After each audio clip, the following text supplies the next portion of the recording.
For your consideration, a lone man sits in a hospital waiting room, anxiously awaiting news of his new baby and the health of his wife. The year is 2042. He is about to receive some unexpected news in the Twilight Zone. Where is she?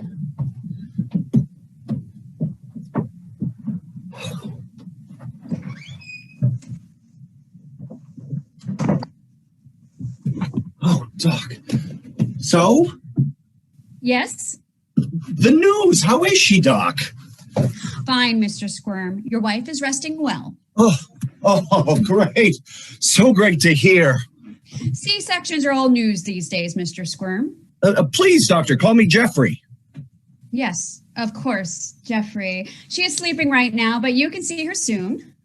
And the baby? The child is fine, very healthy. You have a nice, plump, healthy child. Is it a boy? The baby is not an it, sir. It's a human child. Of course. So what is he or she? That's really not for me to say, Jeffrey. What do you mean, not for you to say? These are things for you and your wife and, of course, the child to decide. What do you mean? What I mean is this. We do not have the right to decide the sex of your child.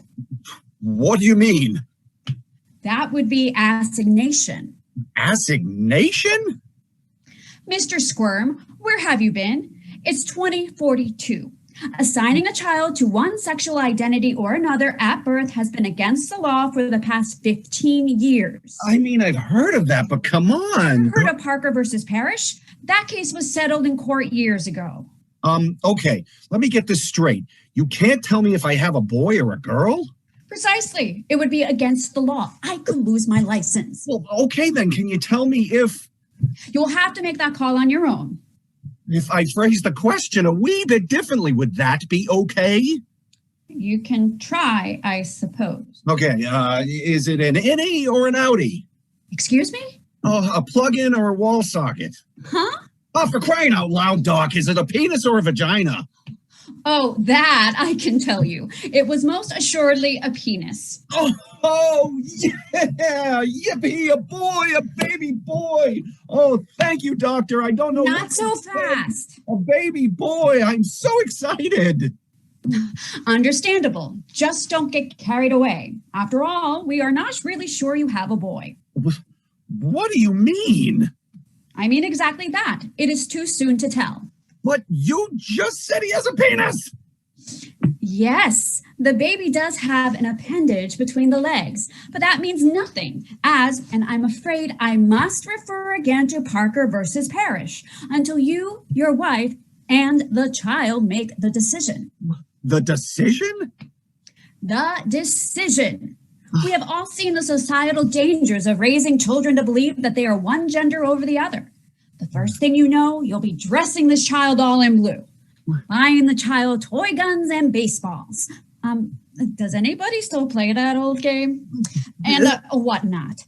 You are in deep danger of assigning that child, and it's against Ordinance 521-A of the Assignation Code signed into law by Congress in 2027. But how do we know how he will identify? I mean, Doc, the baby does have a penis. I certainly hope he identifies as a boy. Look at the bright side, Mr. Squirm. If the child identifies as a girl, that child will be a star of the women's field hockey team. So wait, what? Do we get to decide? Maureen and I decide? And of course, your child. Don't forget the child. We have no right to keep the child out of this decision. Well, what do we name him? Him? Did you just say him? It. It? Now that's very rude. Hold me a lifeline here, Doc. Jeez. They. They? We have twins? Or them. There's more than one? Of course not. The question is, what particular name is it for you to decide for them? If I can't call him... Him again? Surely you must mean they. If I can't name they a specifically genderized name, what should I do? Well, how about Pat or Chris? Okay. Maybe Pat will have to do. At least it has some Irish in him. Don't even get me started on the dangers of ethnicities. Okay, help me out here, Doc. How do we decide? Are there any suggestions? When they are young, give them a toy truck and a baby doll. A little older, a baseball glove and a tea set. Okay. Still undecided?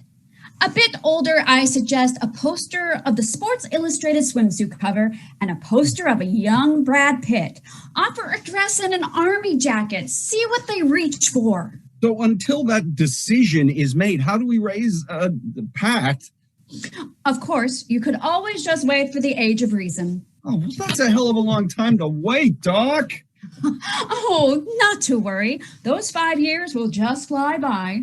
5 years? We have found that hormonal supplements are best administered just after the age of 5. Gotta go. Congratulations. Oh my God. God, I assure you that she has nothing to do with it. Good day, Mr. Squirm.